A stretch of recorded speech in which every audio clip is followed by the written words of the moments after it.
Allahumma subhanaka la ilma lana illa ma 'allamtana wa 'allimna ma yanfa'una wa zidna ilman. Allahumma taqabbal minna salatana wa qiyamana wa ruku'ana wa sujudana wa takhashu'ana wa tadarru'ana wa tammim taqsirana ya Allah ya rabbal alamin. Allahumma ij'al hadzal yawm khair ayyamina waj'al hadhihi as-sa'ah khair sa'atina wa barik fiha amin ya rabbal alamin. Baik Bapak sekalian yang dimuliakan Allah Subhanahu wa taala, kita lanjutkan kembali kajian sirah dari kitab Zadul Ma'ad karya Al-Imam Ibnu Qayyim rahimahullah, tentang sirah Nabi Muhammad sallallahu alaihi wasallam yang lebih detail. Sekarang temanya adalah fi mab'asihi wa awwalu ma nazala alaihi, tentang pengangkatan Rasulullah sebagai Rasulullah SAW, pengangkatan Muhammad sebagai Rasulullah, dan ayat apa yang pertama kali turun, karena perbedaannya ada beberapa titik ya perbedaan, mana yang lebih dulu turun, ya ayyuhal mudatsir atau iqra bismi rabbikal ladzi khalaq, atau yang lainnya. Ini perlu kita bahasnya. Namun sebelumnya kita bahas dulu tentang pengangkatan beliau atau pelantikan beliau menjadi Rasulullah sallallahu alaihi wasallam. Ba'atsallahu ala ra'si arba'in wa hiya sinnul kamal. Allah mengutus beliau menjadi rasul itu di usia 40 tahun, dan itu muttafaq alaih, disepakati. Karena 40 tahun adalah usia kematangan atau fase kematangan seorang manusia. Kalau kita lihat Al-Quran, surat Al-Ahqaf ayat 15, satu-satunya umur yang disebut oleh Al-Quran itu adalah angka 40, umur 40. Saya akan bacakan ayatnya. A'udzubillahi minasyaitonirrajim. Bismillahirrahmanirrahim. Hatta idza balagu asyuddahu wa balagu arba'ina sana. Ini berbicara tentang manusia secara umum, ya. Bahwasanya seorang anak, seorang manusia, ya, Bani Adam, ketika mencapai usia arba'ina sanatan, 40 tahun, maka hal yang harus dilakukan adalah sebagai berikut. Qala rabbi auzi'ni an ashkura ni'mataka allati an'amta 'alayya. Harus sudah banyak-banyak bersyukur. Usia 40 itu usia matang, usia sempurna. Yang dilakukan menurut Quran adalah yang pertama, banyakin syukur. Sudah 40 tahun dikasih kehidupan, 40 tahun dikasih nyawa, 40 tahun dikasih kesehatan, keluarga, kesempurnaan, rezeki, dan sebagainya. An'amta 'alayya wa 'ala walidayya wa an a'mala sholihan. Harus sudah fokus mikirin amal soleh. Kalau 40 tahun. Di kita mah 40 tahun banyak yang belum mengerti tentang tujuan hidupnya, hakikat hidupnya, visi kehidupannya. Bora'ah. Bisa salat-salat aja. Bisa salat-salat aja. Keluarganya pun belum disiapkan untuk menghadapi kehidupan akhirat.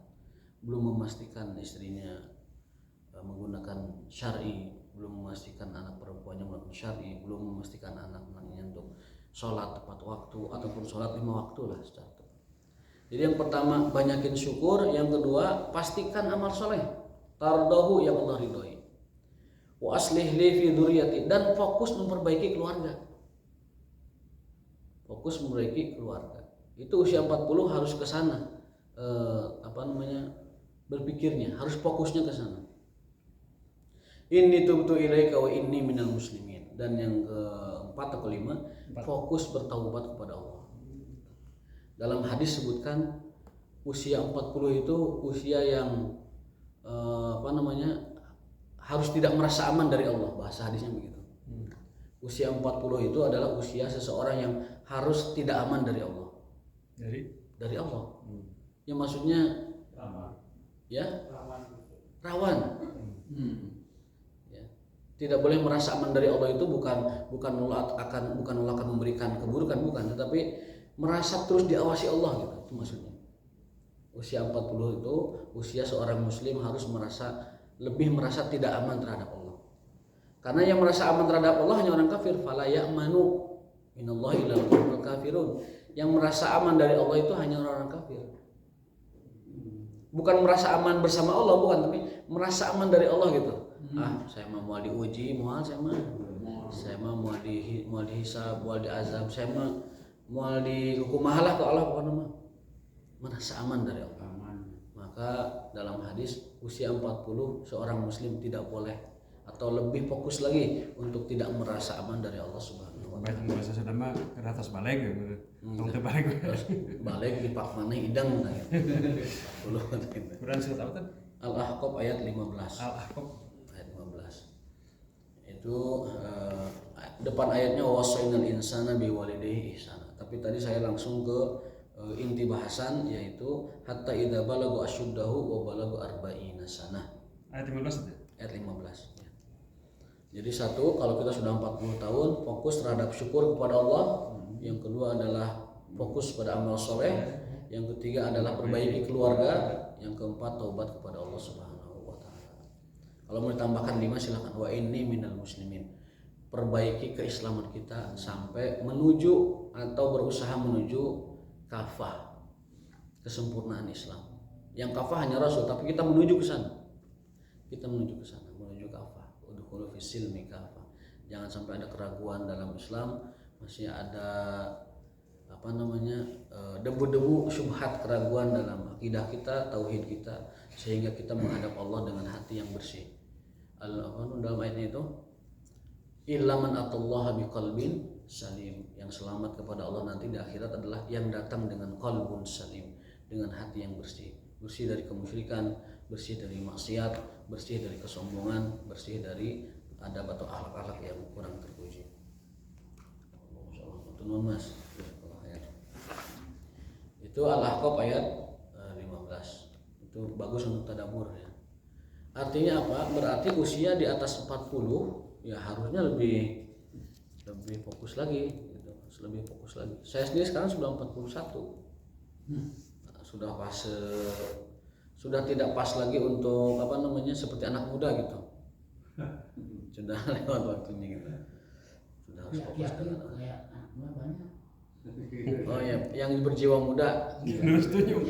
Agak lurus tunjuk.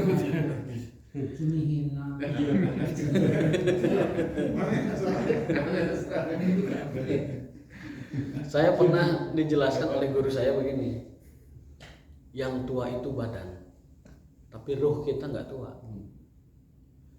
Makanya banyak orang yang sudah tua tapi semangat itunya membara semangat mudanya itu. Terus kalau bebernya. Seorang guru besar ilmu hadis, Profesor Dr. Syekh Abdul Muhsin Badar menjelaskan, saya belajar dari orang Indonesia katanya di Madinah tentang kekuatan beribadah. Jadi beliau itu kan guru besar ilmu hadis, banyak berdakwah, banyak menyampaikan kebaikan, nasihat, ilmu segala macam. Suatu hari sholat di Masjid Madinah, di hadapannya itu ada kakak-kakak Indonesia, kok sholatnya begitu kuat, mengikuti qiyam itu kuat sekali. Sementara beliau sudah masih dikata muda lah, karena masih berprofesi sebagai dosen aktif, guru besar ilmu hadis.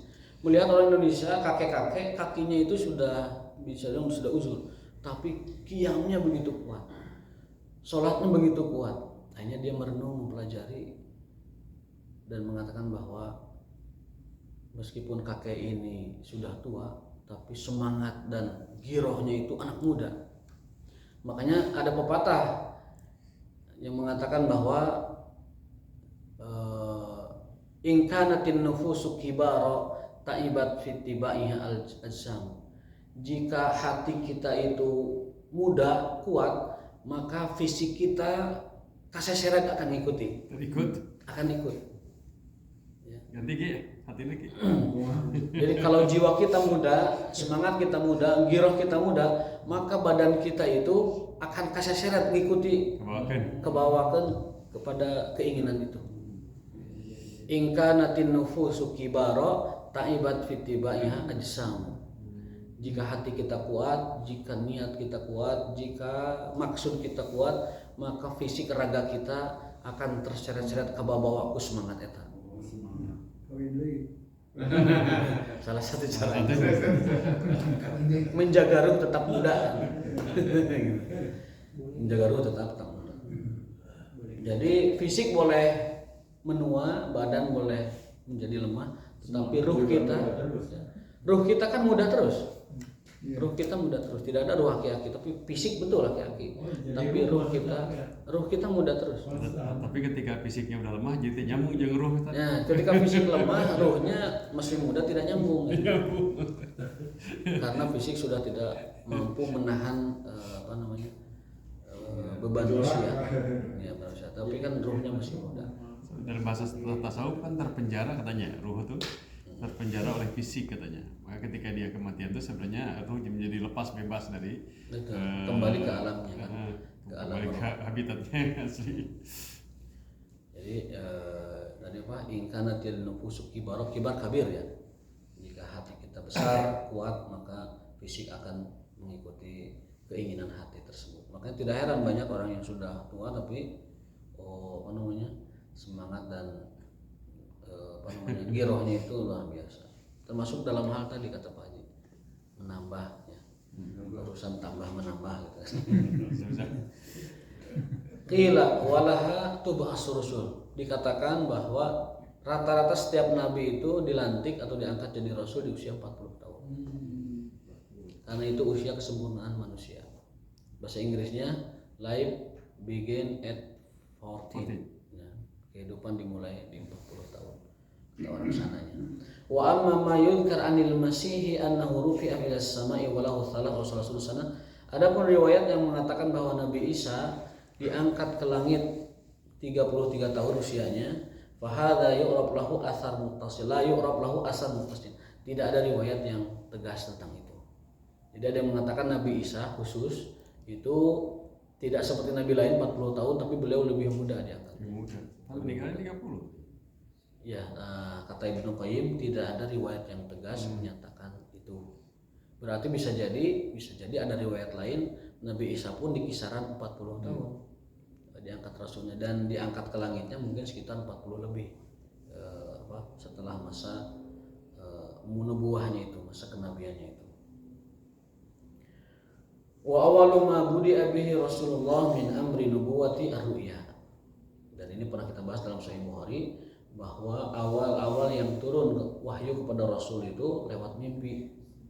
Fakana la yara ru'yan illa ja'at misla falaki subuh. Dan yang dia lihat, yang beliau lihat SAW adalah cahaya subuh fajar ya. Jadi ketika cahaya matahari muncul waktu subuh itulah yang beliau lihat. Semburat kalau bahasa Indonesia.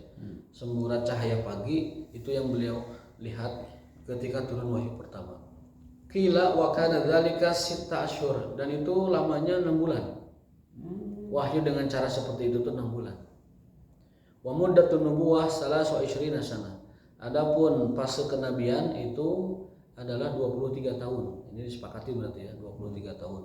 13 tahun di Madinah, di Mekah, 13 tahun di Mekah menancapkan tauhid akidah dan kemudian 10 tahun di Madinah itu menancapkan fondasi kemasyarakatan, hukum, politik, sosial, budaya dan seterusnya. Hijriyah. Fahadhi ru'ya juz'un min 46 juz'an min nubuwati wallahu alam. Dan kata beliau yang namanya mimpi itu kalau mimpi yang benar ya itu adalah sepersekian kenabian.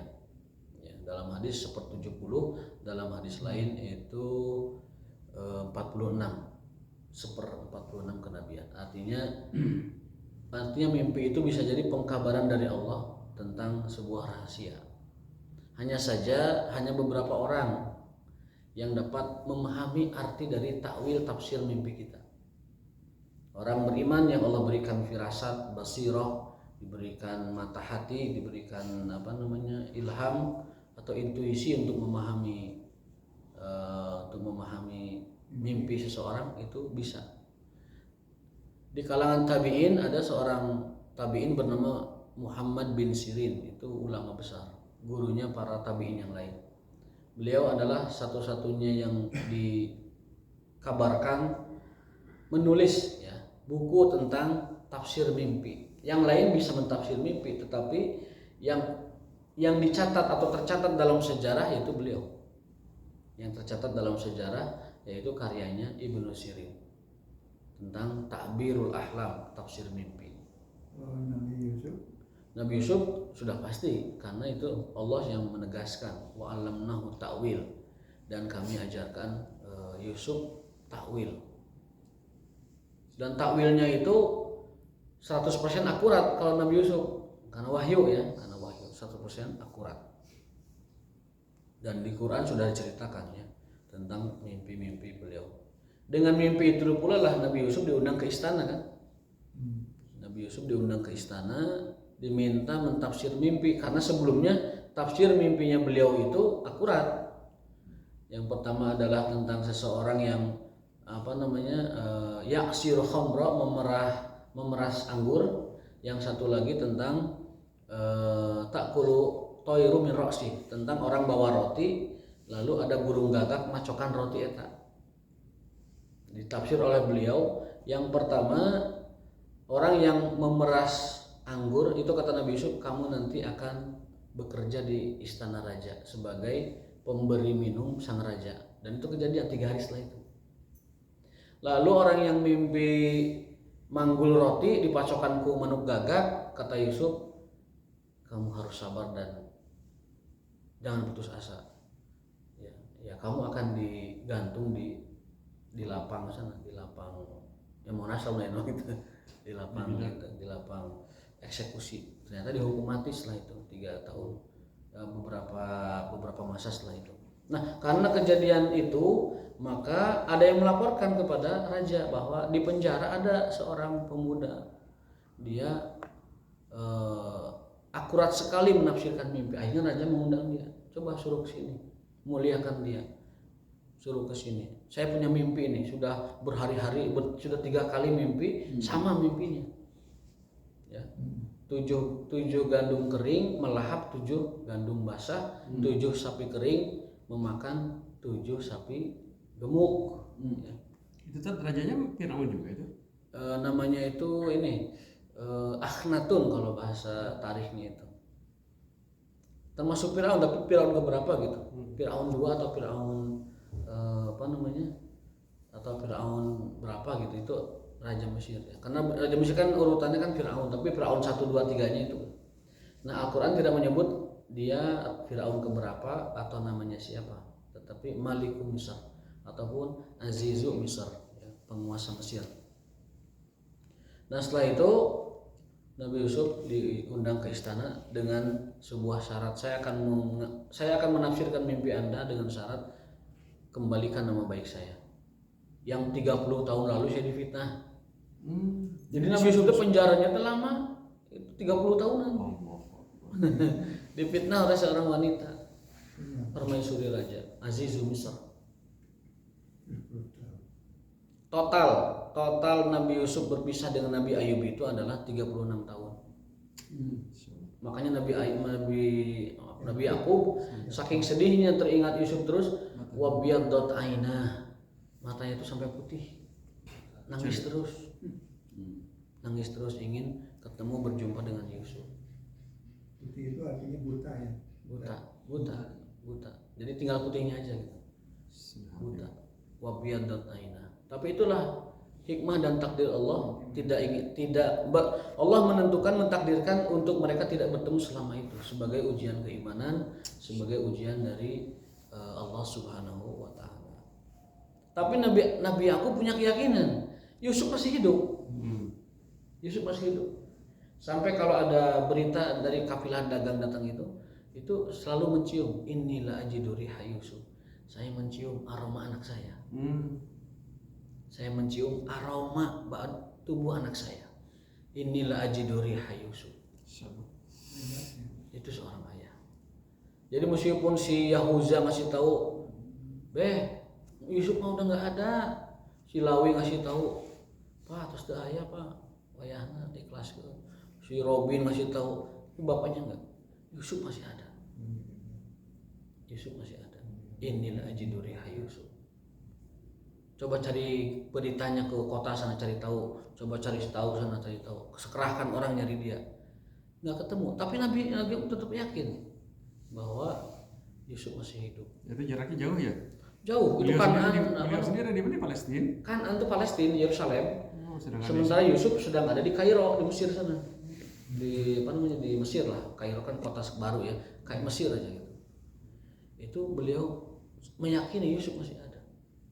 Sudah diyakinkan oleh siapapun Yusuf telah tiada, tapi firasat seorang ayah dan juga tentunya ilham dari Allah Ta'ala bahwa Yusuf masih ada. Tapi Allah tidak mentakdirkan selama itu 36 tahun tidak ketemu. Maka ayat yang mengabadikannya adalah inni la ajidu riha Yusuf. Sungguh aku mencium aroma wangi anakku. Itu seorang ayah. Makanya ketika Yusuf digoda oleh Zulaikha pun yang terbayang itu wajah ayahnya. Laula an ra'a burhana rabbi. Andaikan Yusuf tidak melihat ayat Allah. Ayat Allah di situ bukan Quran, bukan wahyu, tapi penampakan wajah ayahnya. Oh. Jadi ayahnya tuh nampak digambarkan oleh Ta'ala. Ayah itu memberi nasihat. Yusuf dia berkata-kata, saya tidak hafal itu redaksinya, tapi ayahnya itu memberikan nasihat kepada Yusuf. Artinya jangan kau ikuti keinginan wanita malang ini. Kadek, jangan kadeknya umat, kadek. Begitu. Itu menunjukkan arti bahwa ayah itu adalah tanda dari ayat-ayat Allah Subhanahu wa taala. Ayah itu ayat dari ayat-ayat Allah Subhanahu wa taala. Artinya apa? Nasihat ayah itu yang paling menancap pada karakter dan akhlak sang anak. Kalau kita lihat Al-Qur'an 11 ayat menyatakan bahwa dialog paling banyak diabadikan Quran itu dialog anak dengan ayahnya. Bukan dengan ibunya. Kalau ibunya tuh dia menanamkan kasih sayang, empati, respek, hormat, dan sebagainya. Tapi ayah dia menanamkan adab, akhlak, ilmu, nasihat, tauhid. Itu ayah. Makanya di usia apa namanya? Ada seorang ahli parenting Islam itu mengatakan anak itu dibagi 3 fase. Fase pertama itu tanamkan mengenal Allah. Fase kedua tanamkan mengenal Rasulullah. Fase ketiga tanamkan mengenal Islam.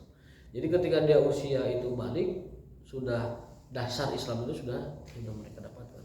Saya kemarin dialog dengan Pak Haji, kenapa di negara Arab seperti tempat saya dulu sudah kuliah, itu yang namanya masjid dimanapun, di kampung apapun, di kota, itu penuh terus.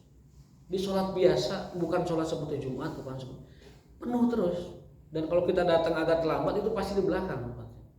Ternyata diteliti, memang kurikulum pendidikan dasar mereka, SMP dan SMA mereka, memang ilmu Islam, ilmu agama itu, keislaman itu disampaikan sempurna. Gitu. Nanti perkara sudah besar dia nanti milih apa, ngambil apa, jurusan apa, itu minat bakat anak-anak masing-masing berbeda-beda. Tapi dipastikan pendidikan dasarnya itu betul-betul tentang apa namanya ilmu agama, tauhid dan syariah itu ditanamkan dengan baik. Maka keadaan apapun, semiskin apapun, separah apapun, mereka urusan-urusan yang pokok dalam Islam itu menjaga. Sholat berjamaah 5 waktu itu penuh terus. Dimanapun kita mampir ke sebuah masjid, di sana itu penuh terus. Dan itu merata. Coba cek di Mesir, di Sudan, di mana apalagi Saudi ya. Itu selalu merata. Karena kuncinya di pendidikan. Di kita kan tidak. Di kita tidak. Hampir di setiap masjid jarang ditemukan anak-anak yang yang pemuda segala macam itu jarang, kecuali di masjid tertentu yang memang dia spot anak muda itu pada ngumpul dan komunitas gitu. Tapi secara merata seluruh Indonesia, komunitas muslim umumnya mereka tidak ada. Itu kuncinya di pendidikan, dan pendidikan itu kuncinya di Pak Menteri lah, dan Pak Menteri juga itu harus melihat ke sana. Melihat ke sana ya. Sidin rumah rakyat pilih. Ujungnya kalau orang-orang kene. Orang kene. Harus ada kepedulian. Visi ibadah, visi kepada amal soleh itu harus ada di tingkat makro itu. Gimana sih anak-anak ini terbina, terdidik untuk sholat di masjid, untuk memahami agama dengan baik. Ya. Jadi nanti kondisi apapun negara kita, kalau anak itu terbingkai dalam akidah dan syariah yang benar, itu no problem, apapun no problem, tidak masalah gitu.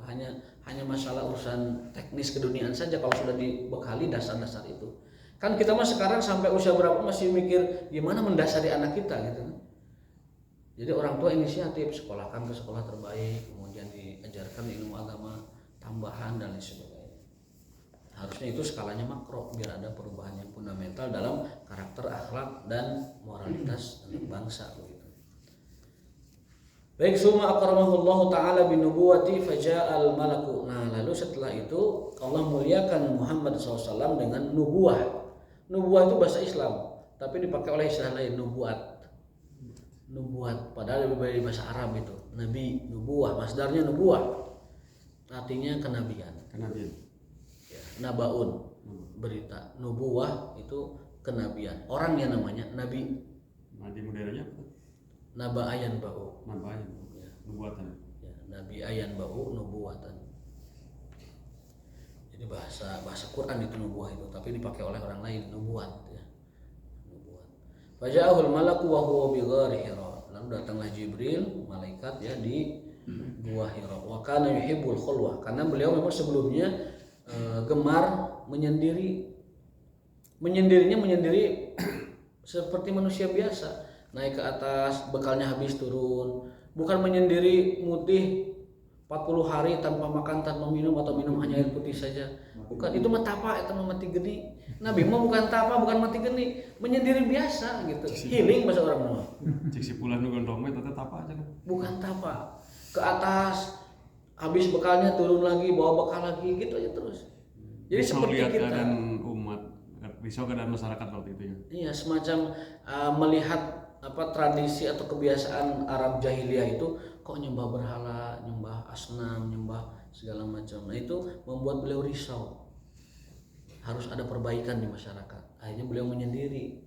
Nah, ketika menyendiri, Allah memilih beliau menjadi pemangku risalahnya. Dan perlu tegaskan, menyendiri beliau adalah khulwah, bukan tapa. Beda khulwah dengan tapa. Merenung, tafakur, tadabur. Saya bekal turun, naik deui. Itu seperti itu. Kalau tapa kan memang dia sampai lumutan, sampai bolokot itu di atas terus, sampai turun wangsit, turun kanuragannya baru turun ya. Tapi saya pernah dengar cerita dulu, siapa penunggu Gunung Merapi itu, Mbah Marijan, itu nggak turun-turun di atas dan yakin dengan keselamatan. Tapi ketika diajak Sido muncul untuk promosi, turun. Itu ada candanya begitu ya. Rasa. Diminta disuruh turun sampai Sido muncul, mah turun beliau. Turun beliau ya. Itu sampai ada jok semacam itu. Fa awwalu ma unzila alaihi iqra bismi rabbikal ladzi khalaq. Itu dalam riwayat Aisyah ya, jumhur.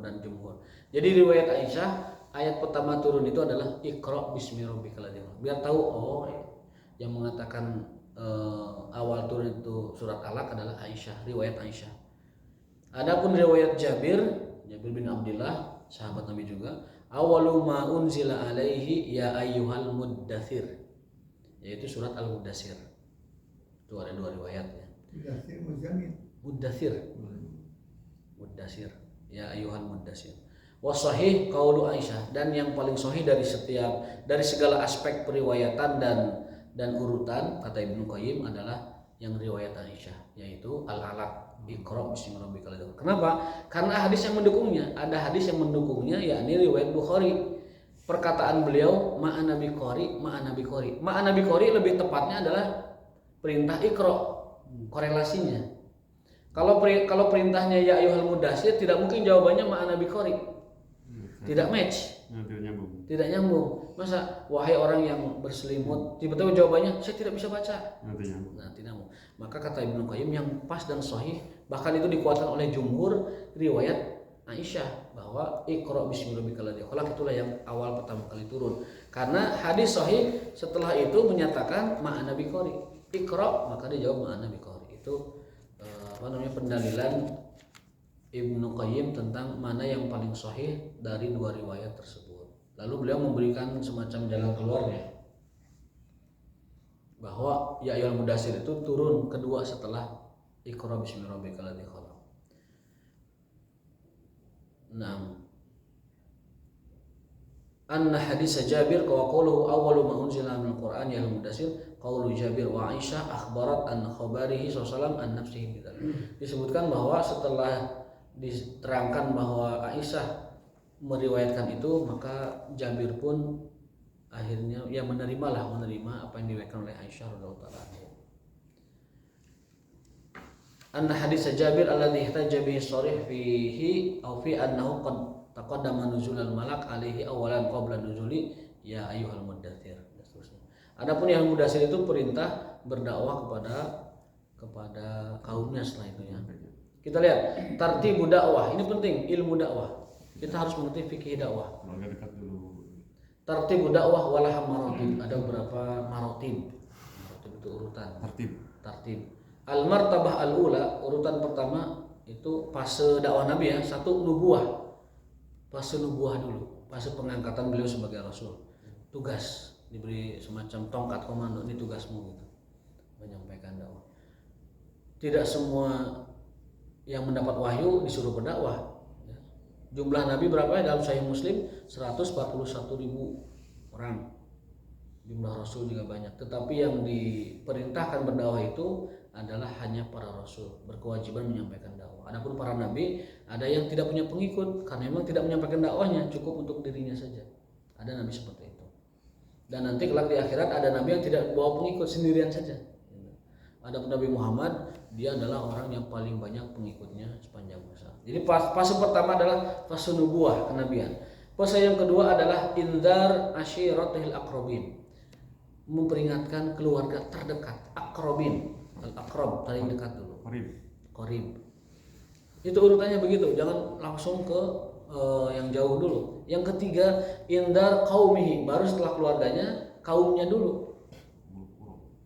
Kaumnya Bani Hashim, kemudian Bani Muthalib, kemudian Bani Abdi Manaf, terus Bani Mudhar, terus lebih luas lagi Quraisy.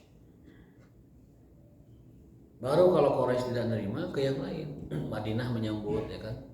Taif menolak, Madinah menyambut dan lain sebagainya. Fase yang keempat adalah indaru qaumin ma atahum min nadir, yaitu memberi peringatan pencerahan kepada kaum yang dulu pernah menerima kitab samawi. Siapa mereka? Yahudi, Nasrani, ahli kitab. Jadi urutannya kenabian, kemudian dakwah keluarga, kemudian dakwah komunitasnya, keluarga besar, kemudian dakwah kaumnya, kemudian baru setelah itu dakwah ahli kitab. Jadi ahli kitab itu didakwahi terakhir ya, sebagai orang yang selaku orang yang pernah menerima kitab samawi sama dengan umat Islam. Hanya saja mereka melenceng dari kitab samawi itu gara-gara kitabnya memang dipalsukan ataupun banyak ditulis ulang sesuai hawa nafsu para pemuka-pemuka agamanya. Dan itu Al-Qur'an mencatat itu. Yuharrifunal kalima ammawadhi.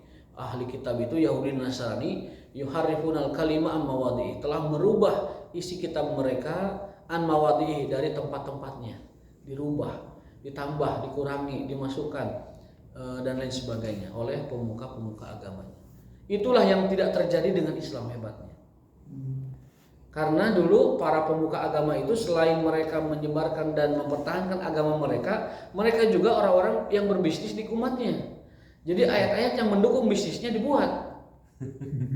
Contoh di Yerusalem, pemuka-pemuka Yahudi itu selain mereka ulama-ulama Yahudi, mereka juga adalah bos-bos renten, bandar-bandar rentenir mereka itu.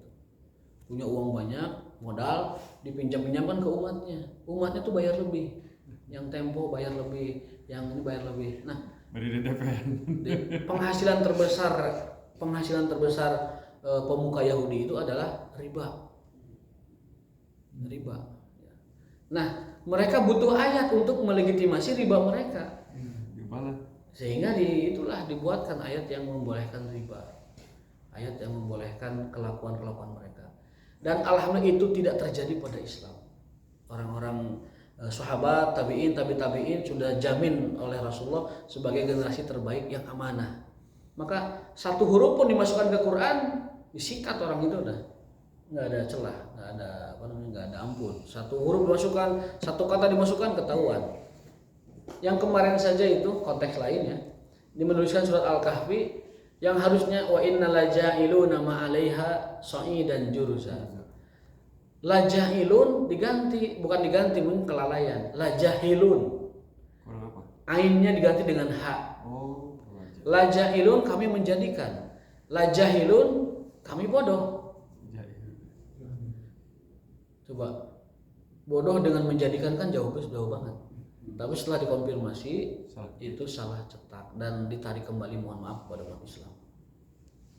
Ya sebenarnya sih harusnya sih kesaring ketika koreksi Iya. di tingkat Tasih. kementerian. Tasih itu harus sudah terscan ya. Tapi rupiah nama nu tasih lagi bari nutun bari ngopi saya kopina aja gitu. Kebet teh kapariksa gitu. Teh kapariksa gitu. Jadi ya mudah-mudahan sih yang tersebar di umat semuanya terambil, karena kalau salah baca bahaya. La jahilun jadi la jahilun, jahil jadi jahil, perubahannya drastis sekali begitu. Nah setelah kaum ahli kitab, maka urutan yang berikutnya adalah al-Arab qatibatan, bangsa Arab secara keseluruhan. Jadi tadi setelah kaum Quraisy, lalu kaum ahli kitab, lalu bangsa Arab setelah secara keseluruhan setelah itu. Yang kelima baru inzaru jami'u man balagot da'watu, yakni menyampaikan dakwah, inzar, tanzir, tabsyir kepada seluruh orang yang sekiranya harus menerima dakwah itu. Bahkan bukan hanya manusia, minal jinni wal insi ila akhiril yaum, ila yaumil qiyamah. Jadi setelah bangsa Arab beres, maka tugas risalah beliau adalah menyampaikan Islam ke seluruh makhluk Allah yang sekiranya harus mendapatkan pencerahan dakwah. Bukan hanya manusia, jin sekalipun. Maka kalau ditanya jin, Nabi kamu siapa? Muhammad. Dan Muhammad itu hujah Allah untuk jin dan manusia. Jadi kalau jin nanti dihisab, itu tolak ukurnya hisab itu, hujahnya adalah Nabi Muhammad. Hai jin, kamu kenapa tidak ikut Muhammad? Hai manusia, kenapa kamu tidak ikut Muhammad? Maka dari itu Nabi Muhammad julukannya adalah Nabiyus Saqalain, Nabi untuk alam jin dan alam manusia. Ya, tidak ada jin yang mengikuti agama lain kecuali agamanya Rasulullah SAW. Itu marotib atau fase dakwah beliau di Makkah, setelah itu ke Madinah. Fokus dakwah beliaunya. Baru yang fase terakhirnya wa aqama ba'da dzalika salasa sinin yad'u ila Allah Subhanahu wa ta'ala mustakhfiyan. 3 tahun beliau dakwahnya itu mustakhfiyan, sembunyi. Sumanazala alaihi, lalu turunlah ayat diperintahkan dakwah secara terang-terangan. Fasda bima tu'mar. Jaharkan, tampakkan apa yang diperintahkan kepadamu, wa'arid anil musyrikin, dan jangan pedulikan, abaikan respon dari orang-orang musyrikin. Itu dakwah, sampaikan, nggak usah merespon musuh, sampaikan saja. Maksudnya jangan pedulikan, abaikan apa yang dilakukan oleh orang-orang musyrik. Surat Al-Hajar ayat 94. Fa'alana sallallahu alaihi wasallam bid-da'wah, lalu beliau menjaharkan dakwahnya jahriyah. Wa jahara qaumahu bil adawah, dan mulai mengambil sikap dari kaumnya. Mana yang mukmin, mana yang musyrik, mana yang muwahhid, mana yang mulhid. Itu sudah mulai berjarak. Washtadal adza alaihi wa alal muslimin, maka mulailah di situ penderitaan kepada beliau dan kepada kaum muslimin. Hatta adzinallahu lahum bil hijratain, hingga Allah memerintahkan hijrah ke 2 kali, hijrah ke Habasyah, Ethiopia, dan hijrah ke Madinah setelah itu. Nah, itulah fase dakwah beliau hingga akhirnya beliau menancapkan dakwah di Madinah dan sukses menyebarkan ke seluruh jagat raya. Nah, barangkali ada yang bertanyakan silakan. Ya Ustaz. Yuk. Monggo. 13 tahun di Mekah ya. Ya. Itu para sahabat masih pada mabuk. Ngapain aja itu? Si Nabi. Bukan mabuk sih istilahnya. Minuman masih bebas. Minuman khamar masih belum dilarang secara mutlak. Itu kan baru tahap. Yang pertama kan disebutkan khamar itu ada manfaatnya, menghangatkan badan. Tapi kalau kata ahli tafsir yang disebut fihi manafi'ul linnas, ada manfaat buat manusia, itu manfaat bisnis. Bukan ke badan tapi bisnis. Khamar itu ada manfaatnya apa? Manfaat tijariyah, manfaat bisnis. Mendatangkan income, mendatangkan penghasilan, mungkin mendatangkan pajak kalau bahasa konteks sekarang dan sebagainya. Bermanfaat. Khamar itu bermanfaat dari sisi itu. Pajak, income, penghasilan, PAD dan sebagainya, bahasa kita sekarang. Tetapi madaratnya lebih besar. Karena apa? Karena khamr itu pangkal dari segala macam kriminalitas. Rizun min amalis syaitan. Al-khamru ummul khaba'is. Khamr itu adalah induk dari segala macam kriminalitas. Juga rijsun min amal syaitan, itu adalah keburukan dari syaitan. Dengan khamr orang bisa berbuat apa saja. Lalu setelah ayat itu, ayat berikutnya, bolehlah minum boleh, tapi jangan waktu mau sholat. Ya, sok marabok pentingna, tapi isuk mah calager, isuk mah calager. Itu juga belum tegas juga. Pada akhirnya kisah itu berujung kepada suatu malam ada tanda petik ya, minum bareng. Kalau pesta miras terlalu kekinian. Minum bareng. Di rumah siapa? Rumah bosnya Abdurrahman bin Auf, sahabat terkaya. Usaha. Pak Haji lah di rumah kita. Tapi Rasulullah nggak ikut loh. Nggak ikut. Rasul nggak ikut. Ya. Marabok di Abdurrahman bin Auf, minum sambil bercakap-cakap begitu. Sampai waktu pagi begadang subuh kan. Lalu ketika sholat subuh, qaddamu aliyan, mereka nyuruh Ali imam. Kan Ali mah kaji pemuda nu soleh, pangbageurna, kaduana keluarga Nabi. Kok aneh nggak Rasulullah yang imam tadi? Ya, Kejadiannya di masjid, bukan di masjid Nabawi. bukan di masjid, berarti sholatnya di rumah Abdurrahman bin Auf. Mangga kapayun, pangarsa Ali mangga. Anjeun mah ieu sepupu Rasul, payun kapayun. Maos al kafirun bolak-balik teh anggeus-anggeus. Wala ana birumatum wala antum birumatum wala ana birumatum wala antum wala ana. Itu ada di tafsir Ibnu Katsir. Dalam Umdatut Tafsir, ringkasan tafsir Ibnu Katsir itu ada dijelaskan itu. Akhirnya kabar itu viral, nyampe ke Rasul. Umar yang paling ngotot, ya Rasul, anzil alaina fil khamri bayanan syafian. Ya Rasul, mintakan kepada Tuhanmu tentang khamr penjelasan yang syafian, manian, qati'an, hasiman. Yang no debat lagi gitu. Akhirnya turunlah innamal khamru wal maisiru wal ansabu wal azlamu rijsun min amali syaitan. Artinya beberapa sahabat Umar tidak ikut mabok ya? Tidak. Hanya sebagian aja. Umar tidak ada, ya kan? Senior tidak kan? ada. Nah, tapi beberapa sahabat ada di rumah Abdurrahman bin Auf minum ya. Dan khamr orang dulu khamr sehat, Pak. Khamr dulu tuh khamr sehat. Jadi bukan si kimia. apa namanya, bukan kimia, si korma di Rendam. direndam dalam waktu jangka tertentu dia jadi khamr. Jadi kasarnya mah khamr itu khamr sehat gitu. Anggur pun diperas di proses tertentu jadi khamr. Kan kalau alkohol sekarang kan kimiawi kan, campur kimia. kan berbeda, jadi khamr sehat. Ala kulli hal, meskipun itu khamr sehat tetap diharamkan. Ya, sampai turun. Nah, ketika turun ayat itu, maka khamr di Madinah itu ditumpahkan. Mengalir katanya di Madinah itu banjir khamr. Di parit-parit. Banjir khamr. Ini juga menandakan bahwa khamr itu secara barangnya tidak najis. Kalau najis nggak mungkin dibuang di jalan-jalan. Bendanya, alkohol itu tidak najis, tetapi haram dikonsumsi. Jadi kalau kita memakai parfum ada alkoholnya tidak masalah sebenarnya. Ataupun ada alkohol untuk kebutuhan lain tidak masalah. Karena alkohol itu, khamr itu tidak najis, hanya haram saja.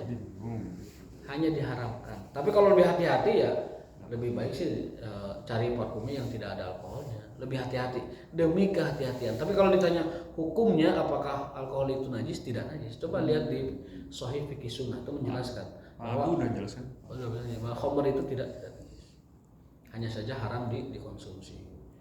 Nah, itu berkenaan dengan fase ataupun tadarruj. Makanya dakwah itu harus tadarruj. Mimiti ajak dulu orang ke masjid, sadarkan dulu, nanti di masjid ditaklim. Kemudian setelah itu diajarkan yang lain-lain. Jadi harus tadarruj, tidak langsung ke jebret begitu, khawatir. Bahkan nanti dia merod kalau dia langsung bertahap. Makanya saya ingin tahu fikih Umar itu Ada fikih Umar. jualannya ada Bukunya ada, tapi apakah entah sudah diterjemah atau belum? Itu ada. Namanya Fiqhu Umar, bisa diteliti, bisa dikaji, dan itu dapat inspirasi. Karena ijtihad itu kan dimulai di zaman Umar. Ijtahidu wala alu. Ya, kata Umar itu, kalau kamu tidak dapat hukum, cari di Quran, di hadis tidak ada, kemudian di ijma tidak ada, maka kata Umar, ijtahidu wala alu. Kerahkan daya upayamu untuk mencari hukum ijtihad, hukum dari pendapat ya, yang akal, dari akal. Quran tidak ada, hadis tidak ada, ijma tidak ada, gunakan akalmu untuk menemukan hukum tersebut. Ya, taibal hukum rabbikum wa taufiquna illa billah. Subhanakallah wa bihamdika asyhadu an la ilaha illa anta astaghfiruka wa atubu ilaik. Wassalamualaikum warahmatullahi wabarakatuh. Waalaikumsalam.